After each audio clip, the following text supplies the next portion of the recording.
బయట ఒకటి ట్రోల్ నడుస్తా ఉంది. సో అది నేను నీకు చెప్తా. జానీ మాస్టర్ అయిపోయారు. నెక్స్ట్ ఇప్పుడు జాను లిరిల్ ఏంటంటే ఇప్పుడు రీసెంట్ ఎపిసోడ్ లో కూడా ఏంటంటే శేఖర్ మాస్టర్ ని ఉద్దేశిస్తూ కొన్ని సాంగ్స్ చేయడం జరిగింది అనమాట. సో నెక్స్ట్ శేఖర్ గారు మీరే బయటికి రాబోతున్నారు అని చెప్పి వినిపిస్తా ఉంది. జాను లిరిల్ కి శేఖర్ గారికి ఏదో ఉంది అని వినిపించింది. ఎందుకంటే నేను కొన్ని కమెంట్స్ చూసాను. సో జాను లిరిల్ కి శేఖర్ మాస్టర్ గారు ఎంకరేజ్ చేస్తున్నారు. ఫోక్ ఇండస్ట్రీలో ఆమె సూపర్ అయిపోయింది. ఇప్పుడు డీలో కూడా ఏంటంటే ఆమెను హైలైట్ చేయడానికి చేస్తున్నారు అన్న విషయం అయితే వినిపిస్తుంది. సో దీనికి ఏమంటావు? ఆమెకి సపోర్ట్ చేస్తున్నారు? అదే అక్క, నిజం అంటావా? మన జాను మాస్టర్ ఎట్లానో ఇప్పుడు ఆమెను ఎట్లా ఎంకరేజ్ చేస్తురో ఇప్పుడు అక్కను కూడా అట్లనే ఎంకరేజ్ చేస్తురేమో మరి. 100% అట్లనే అనుకోవచ్చు కదా. అనుకోవచ్చు. ఓకే. అయినా వీళ్ళకి ఇదేం రోగం అక్క నాకు అర్థం కాదు. పెద్ద పెద్ద వాళ్ళకి మంచి పిల్లలు ఉంటారు, పిల్లలు ఉంటారు, మళ్ళీ వేరే టోళ్ళ మీద పడతారేంది? టాలెంట్ ఉన్న వాళ్ళకి మంచిగా ఇచ్చి జర మంచోళ్ళు అని అనిపించుకోవచ్చు కదా. ఇప్పుడు మీరు పాటలైనా డాన్స్ కూడా చేయగలరా? నేను డాన్స్ చేయలేను అక్క. ఓకే. సో కొంతమందికి 2 టాలెంట్స్ ఉంటాయి కదా, సింగింగ్ అండ్ డాన్సింగ్. నేను సింగర్ అండ్ యాంకర్ అక్క. ఓకే. సో ఎందుకంటే సింగింగ్ లా ఛాన్సెస్ రావట్లేదు. ఎట్లా బతకాలి మరి? ఎంత మందిని బతిమాలినా అప్పుడు ఇప్పుడు ఇప్పుడు అప్పుడు అనేటోళ్ళే, కానీ ఇచ్చేటోళ్ళు లేరు.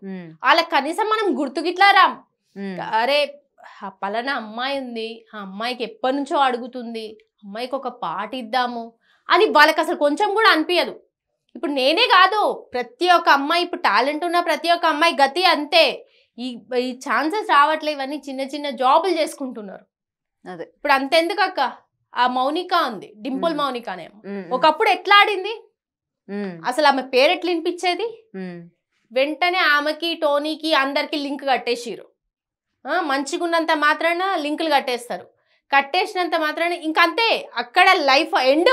ఎవరితోటైతే లింకులు స్టార్ట్ అవుతాయో అక్కడ ఎండ్ లైఫ్. ఓకే. మరి వాళ్ళిద్దరూ క్లోజ్ గా ఉండకుండానే బయట లింకులు కట్టారంట. అంటే ఇప్పుడు నార్మల్ గా మనం చూస్తూ ఉంటాం రీల్స్ లో గానీ లేకపోతే వీడియోస్ లో గానీ, మనకి ఒక జంట రిపీటెడ్ గా 2 సార్లు కనిపిస్తేనే అరే వీళ్ళిద్దరికి ఏదో ఉందిరా అనుకుంటాం. అది మన ఇండస్ట్రీలో సినిమాల్లో కూడా ఒక హీరో ఒక హీరోయిన్ తో కలిసి చేస్తేనే 2 సినిమాలు చేస్తే అడిగేస్తాం మరి వీళ్ళిద్దరికి ఏదో ఉంది అని చెప్పి. మరి ఇదే విధంగా అయింది అనుకోవచ్చు కదా మరి డింపుల్ అండ్ టోనీ విషయంలో కూడా. అసలు ఆమె ఎందుకు ఆగిపోయింది? ఆమెకు ఎందుకు అవకాశాలు లేకుండా చేసింది మరి? అంత మంచి డాన్సర్ ఆమె. ఆమె హిట్ సాంగ్స్, అన్ని హిట్ సాంగ్స్ ఆమెను ఎందుకు తొక్కేసిరు మరి? అంటే వీటికి ఒప్పుకోలేదనే తొక్కేసారు. 100% అదే ఇప్పుడు మొత్తం అదే నడుస్తుంది అక్క. ఆడోళ్ళు కూడా ఏమనుకుంటారు తెలుసా? అరే నాకెంత టాలెంట్ ఉన్నా గానీ ఈ పని చేయాల్సిందే అనుకోనే వెళ్తున్నారు చాలా మంది. ఓకే, అందరికి ఇంకా అర్థమైపోయింది. ఇన్స్టాగ్రామ్ లో మంచిగా రిలేషన్ లో ఉండి మంచి చేసేయన్ని వేసుకుంటా జర పైసల దగ్గర గింత లొల్లి కాగానే మీడియాకి ఎక్కుతుండ్రు. అవును, నేను ఇంటర్వ్యూలు మస్తు చేసినా అట్లాంటివి. మీడియాకి ఎక్కుతురు అంటే ఇప్పుడు ఎక్కడ మన మీడియా వల్ల పిచ్చోళ్ళమా లేకపోతే వాళ్ళు పిచ్చోళ్ళా? ఎవరు పిచ్చోళ్ళు ఇక్కడ? అదే మంచిగా ఉన్నంత వరకు వాళ్ళు బాగానే ఉంటున్నారు, తిరుగుతుండ్రు, చేస్తురు, అన్ని చేస్తురు తల్లిదండ్రులకు తెలియకుండా. ఇప్పుడు మీడియాకి ఎక్కుతురు. మీడియాకి ఎక్కిన తర్వాత ఎవరి జీవితాలు నాశనం అయితే అక్క. ఓకే, మంచిగా ఉన్నావా, మంచిగా వాళ్ళతో ఉన్నావా, మంచిగా పెళ్లి చేసుకున్నావా, హ్యాపీగా ఉన్నావా, అట్లా ఇద్దరు కలిసి చేసుకోరి వద్దనం. అది అయిపోయినాక ఇప్పుడు ఎవరు ఎఫెక్ట్ పడతారు అక్క? మగోళ్ళ కంటే మస్తు మంది దొరుకుతారు. ఆడోళ్ళకి అరే పలానా అమ్మాయి అంట తోడు తిరిగింది అంటారా? అరే దాని పిల్లగాన్ని ఎట్లా ఇస్తారా మీరు అని అన్నారా? నెక్స్ట్ ఆఫర్స్ అయినా కూడా రావు కదా మళ్ళీ. ఫస్ట్ లైఫ్ కదా అక్క. అదే తల్లిదండ్రులు ఎంత బాధపడుతుంటారో ఆ విషయంలో కొంచెం ఆలోచించాల్సిన అవసరం లేదు ఆడోళ్ళకి. ఒక అమ్మాయి ఏమో పచ్చి పచ్చి బూతులు మాట్లాడుకుంటా ఆమె పెద్ద ఫీల్ అయిపోతుంది, నేనే అది ఇది అనుకుంటా ఇన్స్టాగ్రామ్. ఇప్పుడు వాళ్ళ డాడీ వాళ్ళ మమ్మీ బయటికి వెళ్తుంటారు, వెళ్తున్నప్పుడే మీ అమ్మాయే కదా ఇట్లా పచ్చి బూతులు మాట్లాడుతుందంటే ఆయన తలకాయ ఎక్కడ పెట్టుకుంటాడో? కొంతమందికి అది గొప్ప కావచ్చు, కానీ ఫాలోవర్స్ కూడా వాళ్ళకే ఉన్నారు కదా ఈ రోజు మనం చూసుకుంటే. అదే కొన్ని లక్షల మంది ఫాలోవర్స్ చేసేటోళ్ళు, సహాయం చేసేటోళ్ళు, లేకపోతే పైసల సహాయం కానీ లేకపోతే అన్నం పెట్టుడు కానీ అన్నదానాలు చేసే ఇట్లాంటి వాళ్ళకి లేవు. ఇట్లాంటి మాట్లాడేటోళ్ళకే ఉన్నాయి. గలీజ్ మాటలు మాట్లాడి గలీజ్ పనులు చేసి తిరిగేటోళ్ళకే రోజులున్నాయి. ఇప్పుడు నిజాయితీ ఉన్న వాళ్ళకి ఎక్కడా రోజులు లేవు.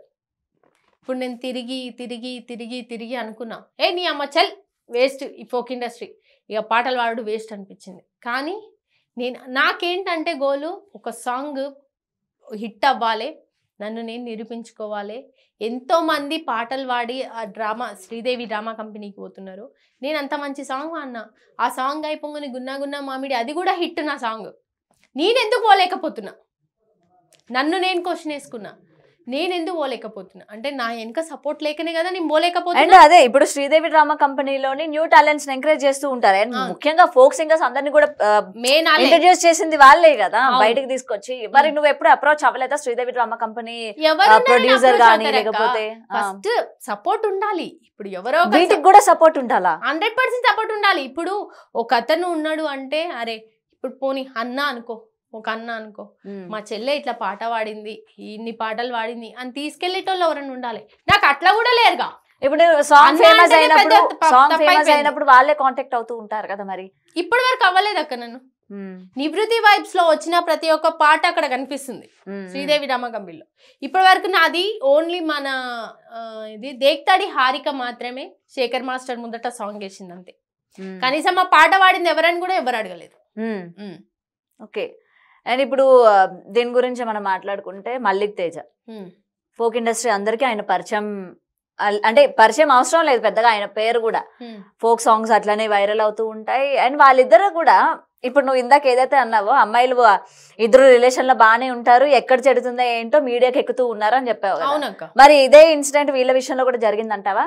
100% జరిగింది కాబట్టి అమ్మాయి బయటకు వచ్చింది. మల్లిక్ తేజ బిహేవియర్ అసలు ఎట్లాంటిది? కలిసావు అసలు మల్లిక్ తేజ? అన్నయ్య నేను ఒక్కసారి స్టూడియోలో కలిసావు. అన్నయ్య మంచినే మాట్లాడిండు. నేను 4-5 సార్లు ఫోన్లో ఇట్లా మాట్లాడినా అన్నతోటి. అన్న జర ఏదైనా అవకాశం ఉంటే చెప్పానా ప్లీజ్ అన్న, మస్తు తిరుగుతున్నా అన్న, ఇప్పటికే ఒక్క అవకాశం కూడా వస్తలేదన్న. అంటే తప్పకుండా నాన్న, అది మన స్టూడియో కాదు కదా, నాకు అవకాశం ఉన్నప్పుడు నేను కంపల్సరీ చెప్తారా. మంచిగానే మాట్లాడతారు. నాకు మంచి మాట్లాడిండు అన్న, చెప్తారా అన్నాడు. నెక్స్ట్ మౌనిక అమ్మాయి విషయానికి వస్తే అమ్మాయి కూడా అక్క అక్క అనుకుంటా మంచి మాట్లాడుతుంది. అరే నీ పాటలు అంటే పిల్లలకి చాలా ఇష్టం రా, డాన్స్ వేసిర్రా అది ఇది అంటే మంచినే మాట్లాడుతుంది. కానీ వీళ్ళు మనుషుల ముందు ఒక లెక్క, మనుషుల వెనుక ఒక లెక్క ఉంటారని అసలు నేను గమనించలేదు. కానీ ఆయన అది మామ మామ అని ఎందుకు తిరిగింది మీ ఆయన ఎంబడి, అదే నాకు అర్థం కాలేదు. నిజం మేనగోడలు కాదా? అదే నాకు కూడా తెలియదు అక్క. నార్మల్ గా మీకు పరిచయం చేసేటప్పుడు ఏమని పరిచయం చేశాడు? ఏమని? ఆ పిల్లని పరిచయం చేశాడు. నాకు అసలు ఆమెను పరిచయం చేయలేదు. అన్నయ్యతో డైరెక్ట్ గా ఒక్కసారి స్టూడియోలో మాట్లాడాను. కానీ నేను విన్నది ఏంటంటే నార్మల్ గా బయట ఎక్కడైనా ఎవరికైనా పరిచయం చేయాలని ఏం చేయాలని నా మేనగోడలు అన్నట్టు అతను పరిచయం చేశాడు అని చెప్పుకొస్తా ఉన్నారు. అవును, 100% అందరికి అట్లనే పరిచయం చేశాడు. ఓకే. ఆ యూట్యూబ్ ఛానల్ కూడా ఇద్దరు పేరు మీదే ఉందా? అవును. ఓకే. సో ఇప్పుడు పెట్టుకున్నారు. ఓకే, ఆ అమ్మాయిని ఒక లెవెల్ కి తీసుకొచ్చిండు అన్నయ్య. సింగర్ ని ఎంతో మంది సింగర్స్ ని తొక్కేస్తున్నారు, కానీ ఆ అన్నయ్య ఒక లెవెల్ కి. ఆయన వెనక ఈ చెడు ఉద్దేశం ఉందని ఎవరికి తెలుసక్క? ఆయనకి మంచి భార్య పిల్లలు ఉన్నారు, మళ్ళీ ఇదేం రోగం మధ్యలో? అంటే టాలెంట్ ఉన్న వాళ్ళు తప్పకుండా ఇది ఇచ్చే, అంటే ఇట్లా చేసే ఎవరికి అనుమానం రాలే ఆ పిల్లని ఎందుకు ఇంత హైప్ చేస్తున్నాడు అసలు? పాటలు అంటావా సరిగా లేదు, డాన్స్ ఉంటావా అది కూడా లేదు. పోనీ ఇలా అంటున్నానని అనుకోవద్దు. ఓకే, మనకు ఒకవేళ అమ్మాయి అందంగా ఉంది, తనకి వేరే రూపంగా ఎంకరేజ్ చేస్తున్నాడేమో, హీరోయిన్ గా ఎంకరేజ్ చేస్తున్నాడేమో అనుకోవడానికి అది కూడా లేదు. నేను ఇలా అంటున్నానని ముందుగానే చెప్తున్నా, ఏమీ అనుకోద్దని. అంటే మనం ఏంటంటే అన్ని కోణాల్లోనే థింక్ చేయాలి కదా. ఇప్పుడు మనం ఒక పర్సన్ ఎంకరేజ్ చేస్తున్నామంటే ఆమెలోని ఏం టాలెంట్ ఉంది, ఒక పర్సన్ మనం ఎంకరేజ్ చేస్తున్నామంటే. సో ఇవేమీ లేవు. సో ఎందుకు అన్న ఆ పిల్లని ఎంకరేజ్ చేస్తున్నాడు? టాలెంటెడ్ పర్సన్స్ ఇంతమంది ఉన్నాం కదా, అరే నేను కూడా ఉన్నాను కదా, అన్నని చాలా సార్లు అడిగాను కదా ఆఫర్స్ కోసం, నన్ను ఎందుకు మరి ఎంకరేజ్ చేయడం లేదు అన్న ఛానల్లో? నాకెందుకు ఒక అన్న నీకు వేరే స్టూడియోలోనే అవసరం లేదు, తన సొంత ఛానల్లోనే ఒక సాంగ్ పాడిచ్చిన అయిపోతుండే కదా. అంటే మరి ఆ డౌట్ రాలే?